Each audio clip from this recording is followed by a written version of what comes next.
Hello and welcome back to the Advancing Healthcare Innovation Show. I am your host, Michael Stamatinos. And if you're new to us, we are super excited to have you here. Welcome. We're excited because we're having just some really good conversations with fierce leaders that are painstakingly reshaping the future of healthcare. So we happen to be crazy passionate about a few different areas. We're focused on access, leadership, innovation adoption, those things. And if it's your first time tuning in, let me just sort of take a quick step back and tell you really what we're trying to get done here. So our focus is bringing real stories of innovation to life, not the stuff that you read in a book, but like real things that real people are doing, hard stuff. Sharing the wins, sharing the learnings, and giving folks the space to be able to sort of share their stories with our community and ultimately with the world. So we've got an amazing action-packed year. If you haven't had an opportunity to check out any of the historical interviews, wherever you are now, just if you're watching this, if you're listening to this, just please hit the subscribe button now so any of the new episodes come directly to you. So look, within healthcare, we talk a lot about coordination, but most of the time, I mean, it still feels like everyone's rowing in a different direction. And today's guest lives in that tension. So Effie Carlson is the CEO of Watershed Health. She has spent her entire career working at the intersection of payers, providers, employers, helping them move from good intentions to actually getting alignment. So we're not going to be talking about dashboards for the sake of dashboards, but really talk about the infrastructure that makes collaboration possible when incentives are aligned, and trust is actually in place. And I think what I respect most about Effie is that she doesn't romanticize healthcare. She's rigorously honest, tells you the truth. She understands how hard it is to get organizations to actually move together, especially when risk, money, and accountability are on the line. So, Watershed Health was really built from a space where when things break, handoffs fail, Watershed steps within that gap. So this conversation is really going to be around what does it take to align systems, why most efforts sort of stall, and what leaders underestimate, when it comes to trying to scale collaboration. So Effie, great to see you. Welcome to the show. Thanks, Michael. It's good to see you too. Can't believe All it's right. So December. I know. So I kind of want to start maybe way back when earlier in your career. I just get the sense that you're the type of person that had a hard time not saying things when things were very apparent. When you didn't have real, I don't even know how to say this, but like you didn't have like a title or you didn't have that quote unquote like authority. How did you kind of decide when to push and when to sort of sit back and observe? Oh, wow. Um, I don't know if I ever really realized there was a time to push or not. Um, I think professionally and personally, I'm a person who cares about the outcome being right or doing the thing we set out to do. So, um, early in my career, I was lucky enough to have a lot of people around me who had patience with my what about nature, and to allow me a lot of latitude in being able to help solve problems because I that's really what I was focused on is if I saw something that was broken or it could be better or you could help somebody win, I was the first person to raise my hand and say, "Have you ever thought about this?" Or, I always tell people you could sum my whole career up to me being in rooms with strangers and me saying like, "Huh, you know what you could do with that?" And then the next thing happening. Yeah. Yeah, I just remember like our first conversation when we first met years ago, and I walked away and I was like, "Wow, that was awesome." So before you were, we have a cool history because Chip was actually the former CEO was a guest on the show, and then that was when you were chief strategy officer. But before Mhm. you were CEO, like, was there a moment early on in your career where you were just like, "Man, healthcare is not just complicated; it's just fundamentally misaligned." Like, what's your viewpoint on that? Yeah, I mean, I think like a lot of people who are in healthcare, it's personal, right? So I think my first experience with the tactical realities of what goes wrong and right was back when I had my first kid. So I had twins who were born at 28 weeks. So we spent a lot of time in the hospital, both before they were born Yeah. and then several months at Phoenix Children's Hospital. And, sort of really young age, I got a crash course in the importance of advocacy, the importance of understanding how the ecosystem works, the importance of paying a lot of attention, how to read an EOB, how Hmm. to advocate on the payment side and on the clinical side. And, in that experience, really seeing firsthand what goes right and wrong. And then again, being a person, if I see something, I say something. When I was at Phoenix Children's Hospital, watching the other parents in the NICU navigate that and ended up starting a Right. support group while I was in there to help parents do the same thing because it's just we could collectively traverse like a challenging life experience that's really unique. Not a lot of people have the Yeah. understanding of what that feels like. Yeah. I think your superpower is you can just see how all the pieces align and fit together. And I'll never forget when you first shared with me about Watershed. Mhm. For those that don't know about sort of the origin of Watershed, can you maybe share a little bit of that story Sure. when kind of Chip was mentioning some of the things that he was working on and what you saw, and then kind of fast forward today where you guys are at in that whole in the Yeah. vision. Well, when I first met Chip, so Chip is Dr. Grant is an interventional cardiologist, and I think one of the things that attracted me to Watershed first and foremost was it was built by a clinician for clinical people, which means it was Mhm. rooted in reality from day one. He was solving a problem for himself versus solving for a TAM or solving for a great market opportunity. He was looking to figure out how to better care for his patients when they left the hospital. And I always say he did it kind of like a doctor does. He went to the committees, he participated in all the research projects and the different ways to Right. find the journals and such. So when I met him, he was several years into having launched in his community, having scaled it in the lower part of Southern Alabama, and it had grown organically because when he launched it like a clinical trial, and when it worked, other people joined. So what caught my attention with what he was doing at the time, he was very focused on post-acute transitions, and that was really where, Right. which makes sense, like given where he started.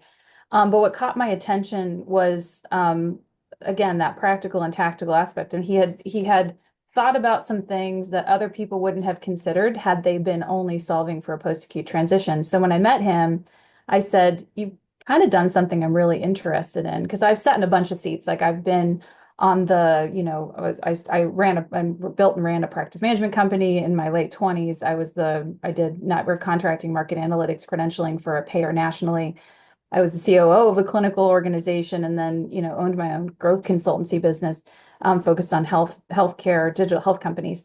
And the thing that was always there when we were solutioning something was the fact that nothing was ever built with the concept of ecosystems, right? And really understanding Right. that humans aren't moments in time. They're not episodes of care. They're not just, a data point on a spreadsheet.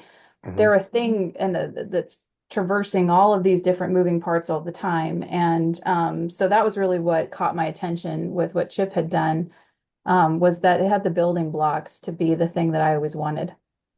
And so now, 5 years later, um, because it'll be 5 years in January, which is craziness. Yeah.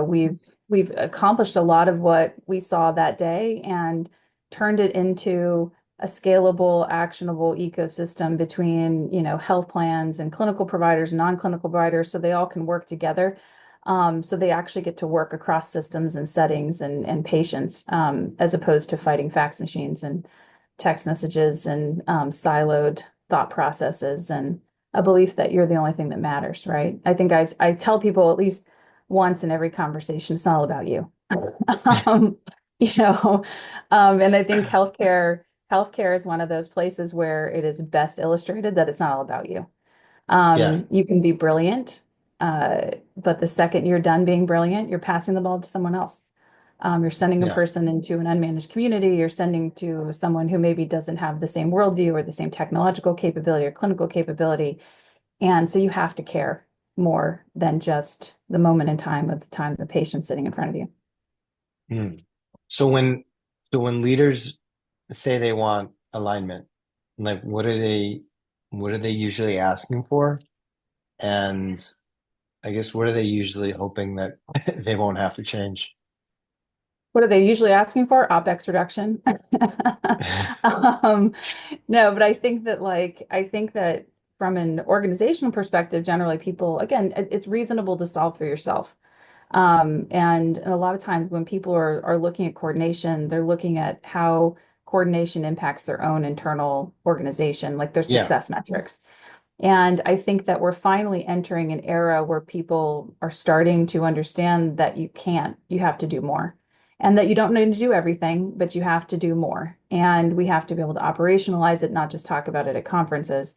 And I think that we're finally wrapping our minds around it, both technologically and then I think emotionally, which is kind of a funny thing to say.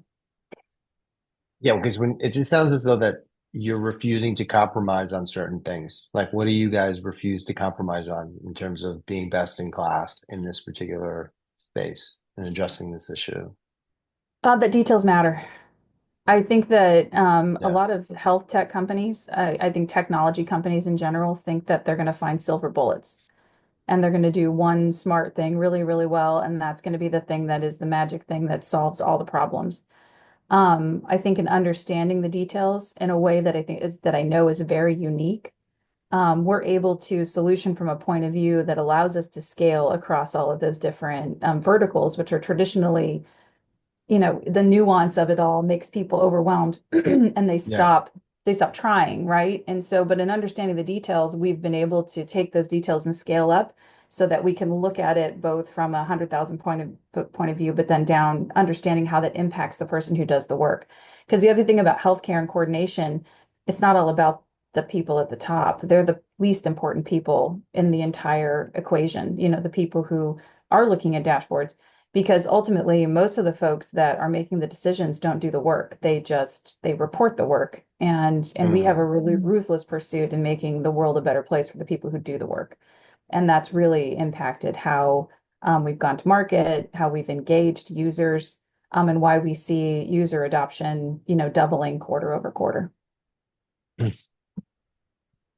When you talk about that type of growth, were there things that you, and just kind of given you're a growth person, growth minded, have there been decisions that you've had to make that kind of slowed things down short term, but sort of protected the trust in sort of the long term? Because it just seems as though that this ecosystem is really precious.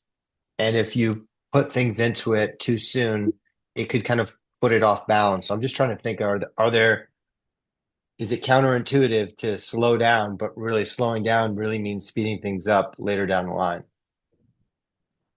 Yeah.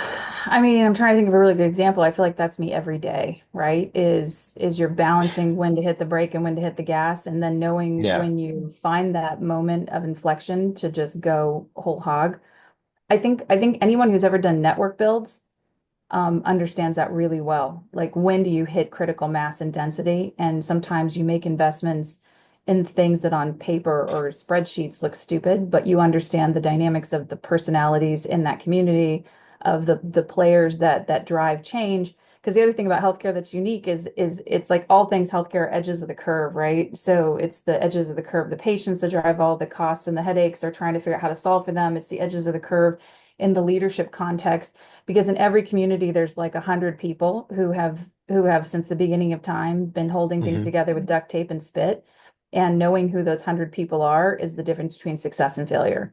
And so sometimes when you're entering a new market, taking the time to understand those more human dynamics has been something that business people are confused by because it doesn't show up in a spreadsheet. It doesn't show up in a KPI in your HubSpot instance around pipeline Yeah. development, right? But you understand that these are linchpins for being able to move the work and move things in a way that it allows for growth. And we've seen that work really well for us. I think that's an example. I think in understanding the order in which that you develop technology is another one. People like to like, I think right now is a great example. Like everyone wants to add AI to everything. Um, I think it's great on a slide. I think in practicality, it doesn't drive any result because you have to do things in a logical order to build the right infrastructure in order to make AI useful.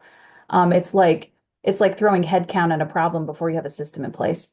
right? So you go and Mm, hire 100 people, but your system isn't ready or your growth isn't there, and you're just burning calories on the ad because it made you feel good to have a bigger staff.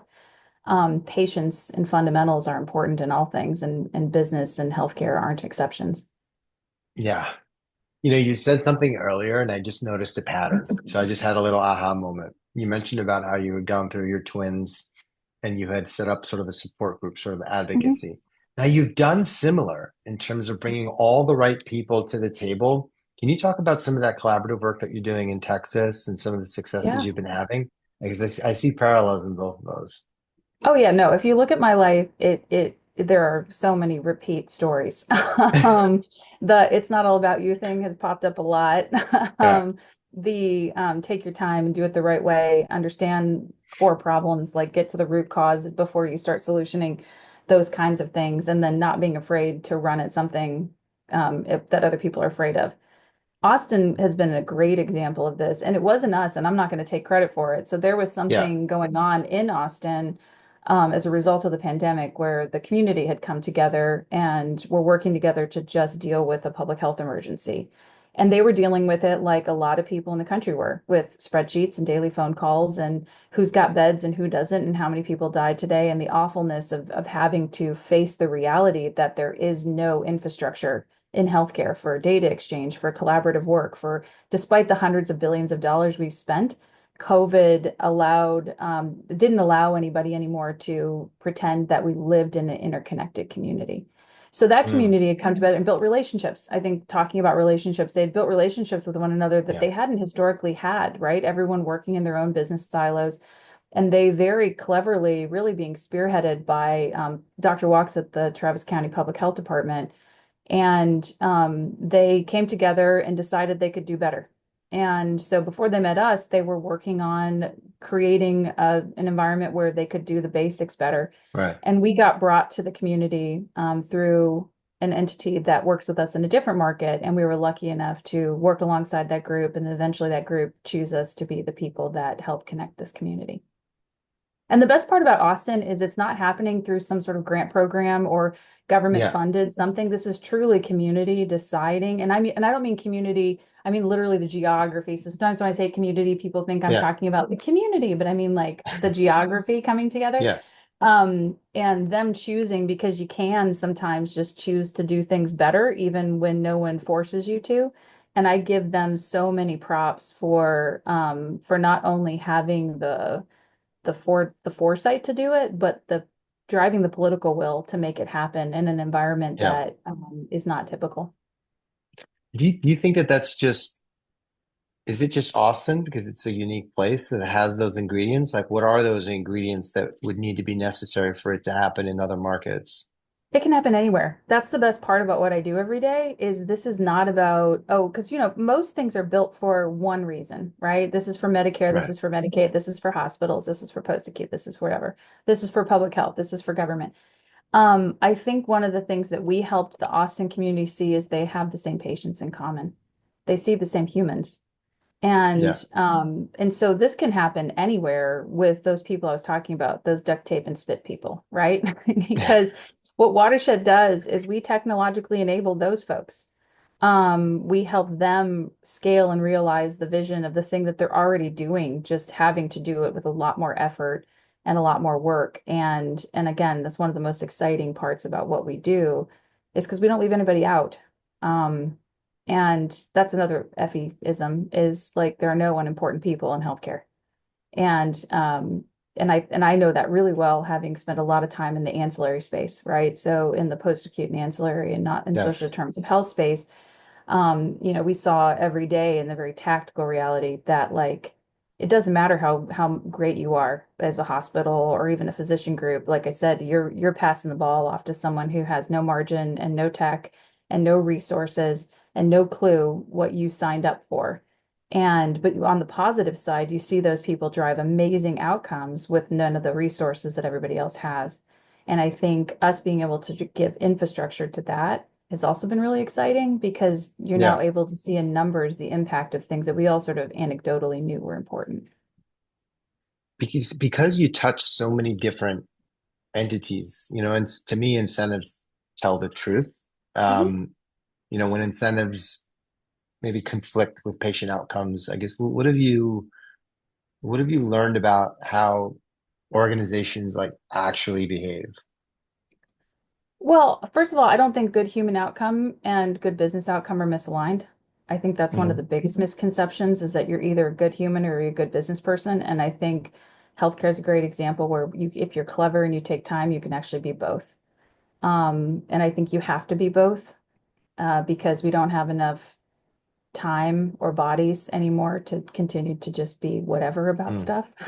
yeah, Um, So yeah, I think that's the big takeaway for me is that. And then I think like what people have to do differently is, or not differently, is sort of learn from one another, is that also we orient good human outcomes to selfishness. Like running a good business and making more margin doesn't mean that you're sacrificing patient care. It's about knowing right. where you can automate and knowing where you don't need to, so that technology should be something that enhances humanity, not replaces it. Definitely. Definitely. And you said something earlier also about it was like, hey, it's been 5 years. And Mhm. there's in society, we're really quick to just want to get to the next step better, faster. Like everything's, hey, it needs to happen today. But there's something to be said about like taking your time and building the right infrastructure. Do you feel like knowing what you know now, could you have really sped up that process, or do you feel like it unfolded the way that it was supposed to unfold? I'm a big believer in things happening the way they're supposed to happen. So I think on a Mm. cosmic level, the people who know me will say that like the universe will take care of that stuff. I think there's always learning though, and I think that learning isn't an annual process, it's an everyday process, right? So we're constantly evaluating the things that we can do better, faster, cheaper, smarter. Um, but I think that like the taking your time piece is, I think the hardest part about taking your time when you do this kind of work is not losing track of what you're trying to accomplish. Because I think the biggest problem that innovation people have is we're impatient by nature, right? We like risk. We're No. impatient. We all have ADD. Yeah. Yeah. You have to be a little delusional. Like you have to have some part of yourself that's a little Yeah. delusional Yeah. because you got to look at the world and a complex problem, go, totally, I can fix that. To stay sustained in that headspace, without getting all the big, exciting things that having not solved the world's problems all at once, I think is another thing that is very unique about, people who have an entrepreneurial bent. So I think could we have done things faster? Sure. I think you can always look back, but as long as you're looking back, you're learning and you're implementing those learnings going forward, you're good. The other thing about what we do, the world had to be ready. Because Yeah. when I first started telling the story that we tell today, I got a lot of like, huh? Like, wait, what? I don't understand what you're talking about. And Yeah. because we think about things so differently than other people and have been in lots of conversations with folks who've been doing this way longer than I have, who have stared at me, blink slowly, and said, "This is novel. Like what you're doing is novel. I've never, I need a minute to even process what's happening right now." And so I think what's exciting about 2026 is I think that the world is also ready and we are. So while everyone else is going to be, I think, trying to pivot their tech, their strategy, their approach, their worldview Hmm. to meet where the world is now, this is what we were architected to do. And so I think that part's the thing I'm the most excited about. Um, so I think it's a little bit of both. I think you can always be better, but I think Yeah. we're right where we're supposed to be right now. Yeah. I mean, you mentioned about like opportunity as a CEO, there's obviously lots of highs, lots of lows. Mhm. Any setbacks that you kind of look back and you're like, all right, that sucked going through it, but now I'm glad we went through it. Anything that you can maybe, a story that you can share to maybe a founder that's in sort of a difficult space, difficult time that's going through something, maybe something that could be possibly inspiring for them or Yeah. motivational. Well, I think so. I'm kind of weird because while I'm a CEO now at Watershed, when I was doing my consulting thing, I was like the co-CEO of a bunch of different companies, right? Like helping people work through these moments in time. Hmm. And I think the thing, and I was talking to someone about this recently, I think the thing that I encourage people to do is don't don't forget your fundamentals around business, like your business fundamentals, like running a good business, like for sustainability, for cash management, for because Yeah. even when times are high and you're riding the wave and you're feeling like you're God and like you're the most amazing, smart human that's ever existed. So that's part of the process. You're gonna have moments where you're like, I'm the best thing that's ever happened to humanity. And then 20 minutes later, you're like, I'm the worst thing that's ever happened to humanity. Yeah. And that's just the life is when you have a strong foundation and you've done your fundamentals well, when the low hits, because it will, I don't care how great you are, how smart you are, how amazing you are, you will hit a part where you're wrong, where you will have calculated wrong, where you will have made a misstep.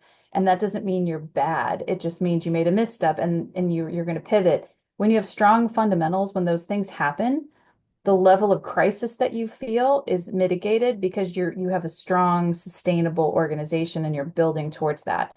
It also Yeah. keeps you in control of what the future looks like, which is also important because ultimately, as a CEO, it's your job to execute on the vision. So trust yourself. Don't lose track of what you're trying to do. And sometimes the basics protect you from a lot of nonsense. Yeah. Has the vision changed? Has it altered, or is it still No, kind of not for remaining me. its constant? I told Chip, I said the first day I met him, I told him what this company was, the first meeting, within the first 15 minutes. I said, this is this. And we were talking about the other day, and I said, and here we are. And it's exactly what I thought at the first time I met him. And that was what brought me. It's like I told my board recently, I came to do the things we're doing now. I'm not interested in these other things. If I'm going to wake up, because and I know I told you the story before, Michael, but I'll say it again for the listeners, but like what you do in your everyday is a literal exchange of your existence. The only thing that matters is time. And when you Mhm. wake up every day and you give your time to something, it better be worth your existence because that's what you're exchanging.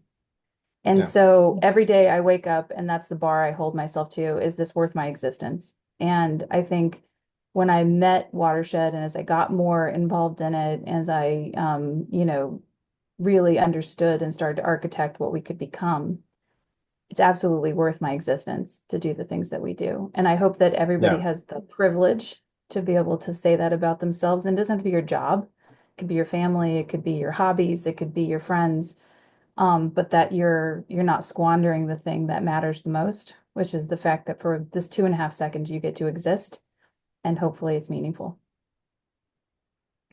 Pretty damn deep. I wasn't I mean, sure but we were it's going to true go though, there, but we right? went Like there. it helps keep you focused because I think when the noise starts, when everybody's got an opinion about how stupid or smart you are, which happens about every 5 seconds and they all contradict each other, if you don't have a true sense of what you're trying to do, and it doesn't mean tactically like down to the button click of what it is, but if you don't know the problem you're solving, why you're solving it, and it doesn't light you up, if you're doing startup work or innovation work, do something else because this is hard and it's stressful. And as much as it's brilliant and amazing, you have the same days that are equally like, holy cow. And also there's a lot of noise. And if you don't remember the core of the reason you're exchanging your existence, then you're going to burn out and that you can't sustain it. So it's heavy, but it's also really exciting because when you find it, dude, it's such a blast.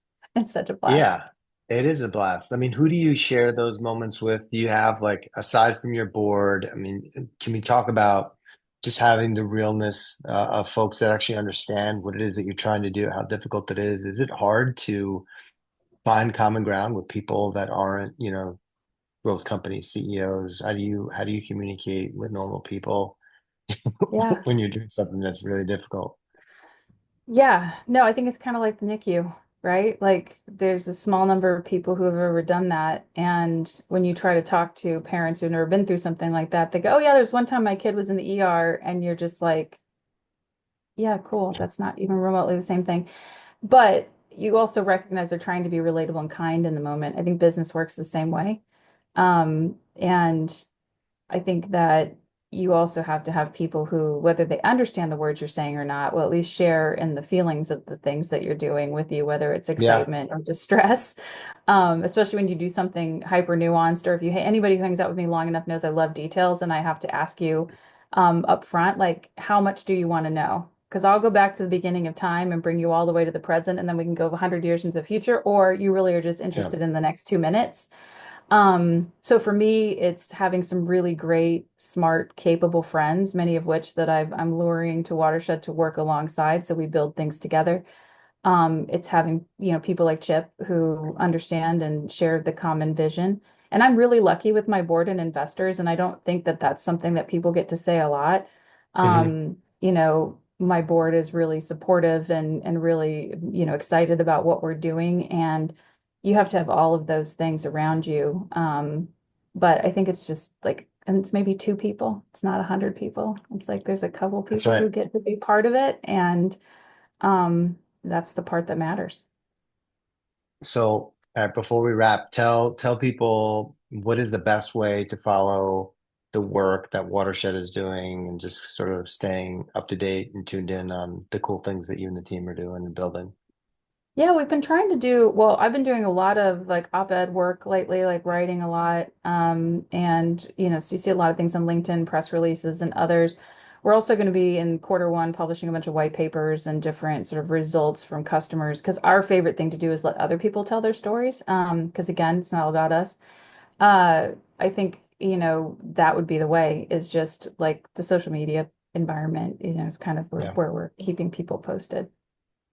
Yeah. I mean, and even just not you saying how awesome you are, although because we know that you're awesome, it's wonderful to hear others that are leveraging Yes. Watershed and sharing their experiences. Case in Mhm. point, we were in Austin together and in a room full of high capacity leaders, and Watershed gets honestly probably one of the most incredible shout outs I've ever heard. And I was just like blown away. And how does that make you feel as a CEO, knowing that you've built something that people are finding to be really useful and appreciate it and are doing it in a public forum like that? I'm honored to have the opportunity, honestly, and I'm really, and this is going to sound kind of paternalistic, but I am a mom. I'm really proud of what people do with it. Like watching Yeah. people do stuff with it is the best. Um, because it takes guts, and I know that like anytime you're doing something different, so as much as I have pride in what team does and what we get to do and feel, excited to that, I'm also just constantly proud and amazed at what people choose to do with it, and how people have leveraged that. Because again, it's it, none of this stuff is like impossible. One of our FAQs is someone asked when we first came to Austin, actually, it was what's the barrier to adoption? And I said belief. And it's because healthcare people have been lied to a lot, like a lot. Or who have bought into something and it wasn't quite what we thought it would be, right? Yeah. And when you work in healthcare, in operations or clinical or whatever, like your life is fast paced and overwhelming. And every 5 minutes, someone has a great idea that's about to ruin your life, right? And so our tolerance for things is so low. Yeah. And so when someone comes in and goes, "No, wait, it's amazing. It's going to be great." You're just like, "Oh my God." And I think that as we've watched people not only believe but participate and then, proselytize, has been just the coolest thing ever. Because when you get to be a catalyst for communities doing the things they believe Yes. in, I Yes. mean, that is like top tier existence exchange business right there. Like when you get Yes. to like just be the person that sparks something and then they run with it and it sparks something and it sparks something. We've finally hit that critical mass where now it's starting to build itself. And again, I'm just really proud of that, and I'm proud of the communities and I'm proud of the team. And I tell the team every day, like, if you're lucky enough to have even the opportunity to be in the room where people have the opportunity to do the kinds of things we get to do, you're one in a million people. And to be at the tip of the spear of that is freaking insane. And every day we Yeah. should be just like pinching ourselves and saying, okay, don't screw it up. Like, Yeah. Yeah, I so appreciate you and just this conversation, the work that you're doing, the work that the team is doing, and to see folks leveraging a tool in such a way where maybe they're using it in a way where you're like, wow, that was like really surprising. And you know what? That created an outcome that was exceptional. Because look, healthcare doesn't suffer from a lack of smart people. We've got a lot of No. smart people. I think it suffers from systems that make it hard for good people to do the thing that they want to do consistently. And it's like you said, just do the right thing. So Yeah. today, you sharing some of those stories and highlights just validated the fact that anything worth doing takes time. Mhm. It's not an overnight thing. It's a, Yeah. in your case, a 5+ year thing in the making. So to the audience that's tuning in, if you happen to find this conversation useful, if you found it helpful, the best way to share that would be to engage with it, comment, like we do read them. And if there is a topic that you want us to explore or even a leader that, you'd like to hear from, yeah, drop me a note. I read them. This platform is absolutely not just about content. It is actually a living, breathing ecosystem. It is a community. It's not just one directional. So thanks for listening. Keep building with purpose, and we'll see you next time on the Advancing Healthcare Innovation Show.